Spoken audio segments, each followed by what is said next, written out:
तो नमस्कार दोस्तों, कैसे हैं आप लोग? आशा करता हूँ कि आप लोग बढ़िया होंगे और सब कुछ एकदम बढ़िया चल रहा होगा। दोस्तों, अगर आप इस वीडियो को आज देख रहे हो या फिर कल देखोगे या फिर एग्ज़ाम से कुछ घंटे पहले देखोगे, तो ये वीडियो आपके लिए बहुत ही ज़्यादा इम्पोर्टेंट होने वाली है। इस वीडियो में हम आज कुछ टिप्स शेयर करेंगे, जो आपके एग्ज़ाम के लिए बहुत यूज़फुल होने वाली हैं। देखो, बहुत सारे स्टूडेंट्स ना अच्छी प्रिपरेशन करने के बाद भी सिर्फ़ लास्ट मोमेंट की छोटी-छोटी मिस्टेक्स की वजह से प्रॉब्लम फेस करते हैं। किसी का एडमिट कार्ड रह जाता है, किसी के डॉक्यूमेंट्स इनकम्प्लीट होते हैं, किसी का रिपोर्टिंग टाइम मिस हो जाता है और कुछ स्टूडेंट्स एग्जाम हॉल में अननेसेसरी पैनिक करने लगते हैं।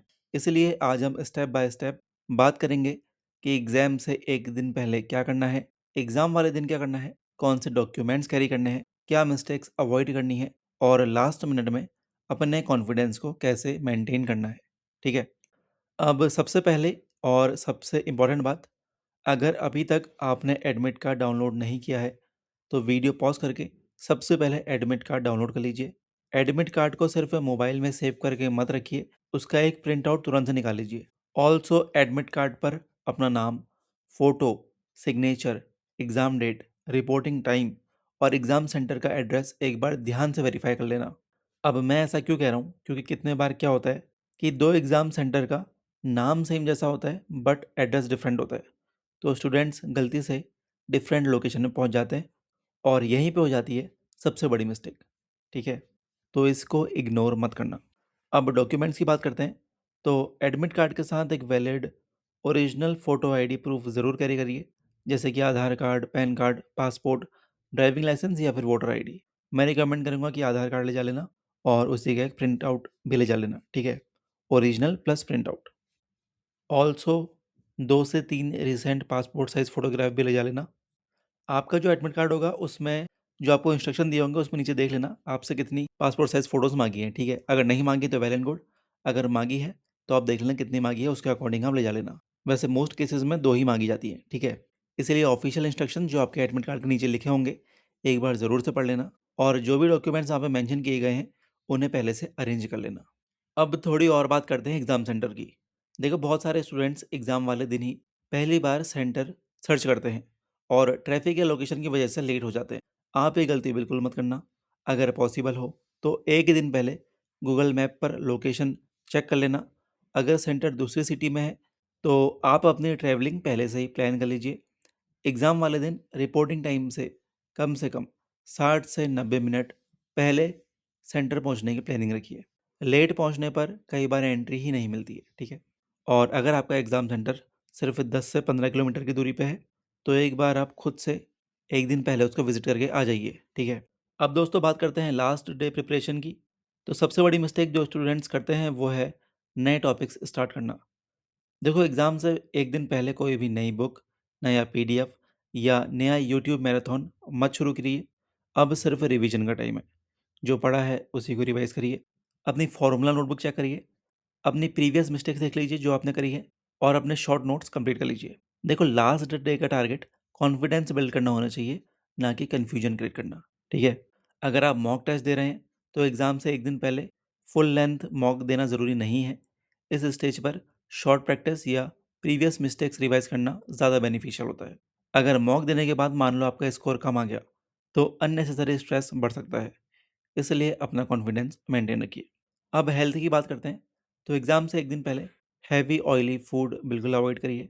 बाहर का अनहेल्दी फूड खाने से जितना हो सके उतना बचना। पानी अच्छी क्वांटिटी में पीना और प्रॉपर स्लीप लेना। रात भर जागकर पढ़ने का कोई फ़ायदा नहीं है। अगर आपकी स्लीप कंप्लीट होगी तो एग्ज़ाम में कंसंट्रेशन ऑटोमेटिकली बेटर रहेगा। फ्रेश माइंड हमेशा टायर्ड माइंड से बेटर परफॉर्म करता है। अब एग्ज़ाम वाले दिन सुबह जल्दी उठना, टाइम से रेडी हो जाना, एडमिट कार्ड, आईडी प्रूफ और डॉक्यूमेंट्स एक बार फिर से चेक कर लेना। मोबाइल आपका फुल्ली चार्ज हो या फिर ना हो, उससे एग्ज़ाम में कोई भी फ़ायदा नहीं मिलेगा, क्योंकि एग्ज़ाम हॉल के अंदर वो अलाउड नहीं होता है, ठीक है? इसलिए unnecessary gadgets, smart watch, Bluetooth devices या फिर प्रोहिबिटेड आइटम घर पर ही छोड़ दीजिए। अगर आप अपने व्हीकल से ट्रैवल कर रहे हैं या फिर अपने पेरेंट्स के साथ जा रहे हैं, तो आप उनको अपना फ़ोन दे सकते हैं। अगर आप अकेले ही आ रहे हैं, तो उसको बैग में ही रखना। इंश्योर करना कि आप एक बैग लाएँ, ठीक है? कितने लोग बैग नहीं लाते हैं, सिर्फ़ एडमिट कार्ड लेके आ जाते हैं और फ़ोन उनके पॉकेट में रहता है। तो एक बैग लाना और बैग को सबमिट कर देना बाहर ही, ठीक है? अगर आप अकेले आ रहे हैं तो। या फिर अगर आप स्कूटी वगैरह से आ रहे हैं, तो आप स्कूटी की डिग्गी में इसको रख सकते, ठीक है? या फिर अगर आपके पास हैवी व्हीकल जैसे कार वगैरह है, तो आप उसमें भी रख सकते हैं, ठीक है? अब दोस्तों एग्ज़ाम सेंटर पहुँचने के बाद किसी भी र्यूमर पर ट्रस्ट मत करना। अब दोस्तों जब र्यूमर्स की बात कर ही ली है, तो इसके ऊपर थोड़ा डीप डाइव कर लेते हैं। देखो एग्ज़ाम से पहले ना एक बहुत ही कॉमन चीज़ होती है, जैसे एग्ज़ाम के लास्ट के कुछ दिन बचते हैं, WhatsApp groups, Telegram channels, Facebook, Instagram और यूट्यूब पर इतनी सारी न्यूज़ आनी शुरू हो जाती हैं कि स्टूडेंट खुद कन्फ्यूज़ हो जाता है कि सच क्या है और झूठ क्या है।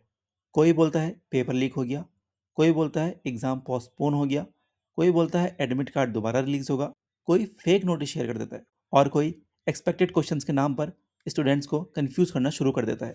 मेरी आपसे सिर्फ एक रिक्वेस्ट है, इन सब चीज़ों से जितना हो सके उतना दूर रहिए। अगर कोई भी ऑफ़िशियल अपडेट होगा, तो वो सिर्फ़ ऑफ़िशियल वेबसाइट या ऑफ़िशियल नोटिफ़िकेशन के थ्रू ही आएगा। किसी फॉरवर्डेड पीडीएफ, एडिटेड स्क्रीनशॉट या रैंडम सोशल मीडिया पोस्ट पर बिल्कुल भरोसा मत करिए। दोस्तों एक और चीज़ जो हर एग्ज़ाम से पहले होती है, वो है कट ऑफ डिस्कशन। कोई बोलेगा इस बार कट ऑफ बहुत हाई जाएगी, कोई बोलेगा पेपर बहुत ईज़ी है, कोई बोलेगा कॉम्पिटिशन रिकॉर्ड तोड़ने वाला है। लेकिन सच ये है कि एग्ज़ाम होने से पहले कोई भी एग्जैक्ट कट ऑफ नहीं बता सकता।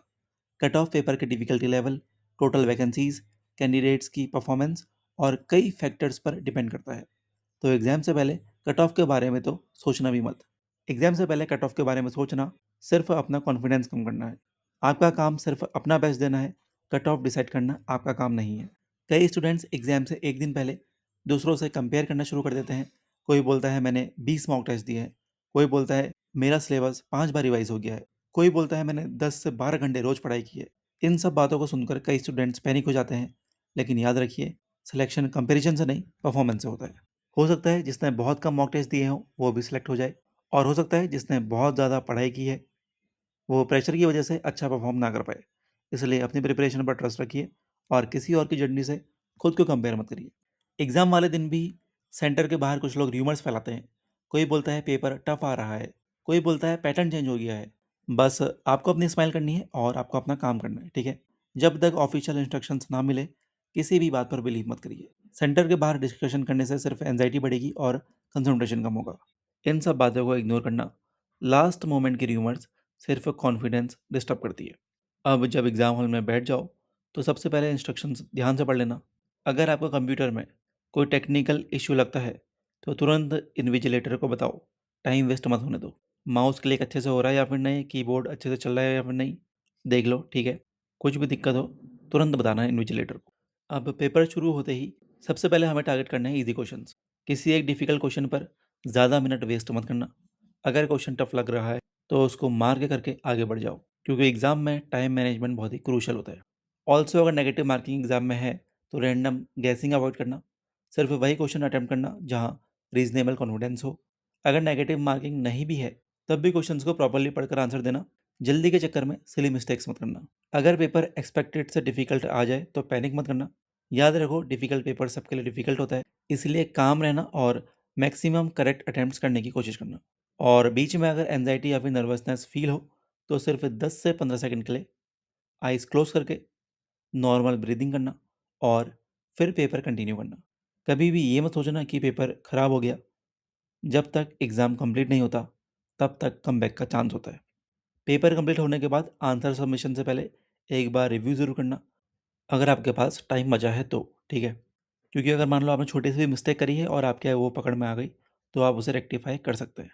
तो आप उस पे एक्शन ले सकते हैं, ठीक है?